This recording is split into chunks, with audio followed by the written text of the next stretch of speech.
This is our second Deliberative Democracy Forum in North Sydney since I was elected as the independent member for North Sydney back in 2022. The process of deliberative democracy is not new. It's actually been around for thousands of years, but it's something that we don't do very often in Australia anymore. To hear from experts around a particular issue that is facing our community, and then to work to come to a consensus point on a piece of policy that they want me to advocate for. Today's challenge is the early childhood education and care system. Here in North Sydney, we have some of the most expensive childcare in the country, and in fact, families routinely tell me that they're paying up and above $200 a day per child just to get their child into early childhood education and care. Affordability for childcare and early learning is absolutely essential, and it's an Australia-wide problem because our mums and parents cannot return to work if no one is looking after their children. Childcare is very important to me because I have a son who's in the midst of his early education. There's a few concerns I have,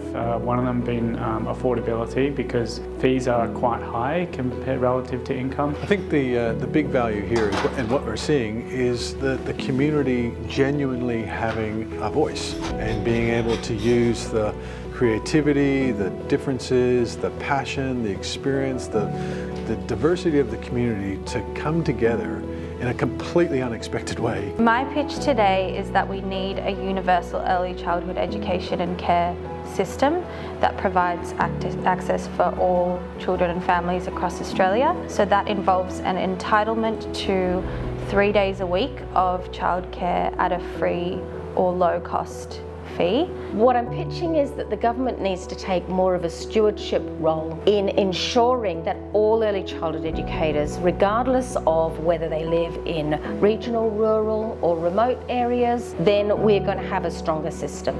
And that stronger system means the educators will stay, and that's got to be beneficial for the children and the families in the service. So there's many ways that the government can address the affordability issue. However, the area that I would like to suggest is that we limit the approval of new childcare subsidy places in areas of oversupply and redirect those childcare subsidy approved places into area of drought. Childcare is a really important issue because it has such great economic value. Participation in the workforce can really be increased by access to high quality, affordable and available childcare.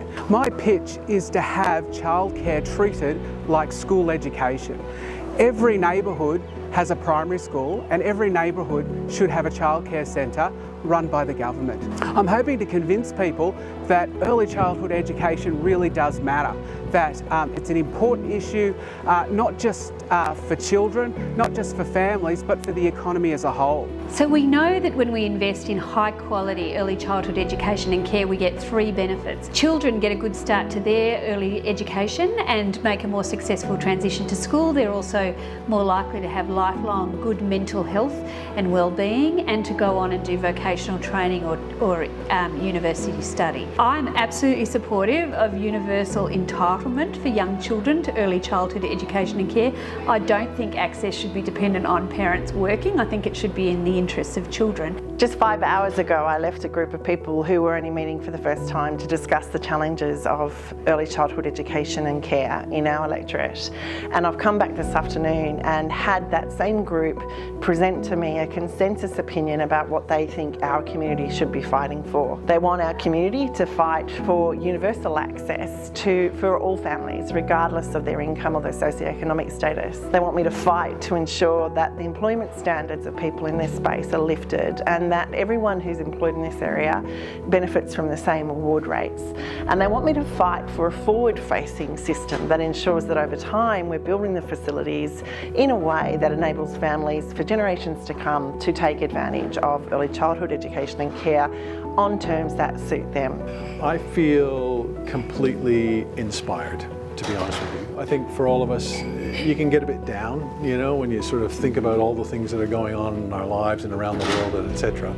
And yet when you see examples of the community coming together and working in the way that it is, and it's not all smooth sailing and it's gritty at moments, but when the community ultimately then coalesces and solves for something that we feel passionate about, it's inspiring. It's absolutely inspiring to think about what can be And it leaves me feeling very hopeful, actually. When I see this sort of thing happening, I am hopeful and inspired. So it's just incredible.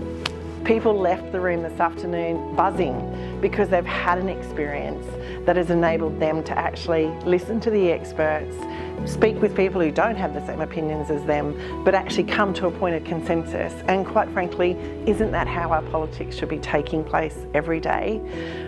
It's an absolute privilege to be the member of North Sydney, and particularly on days like today when you see what our community is capable of. So you know what? Together we really are changing the climate, not only here in our electorate, but right across our country.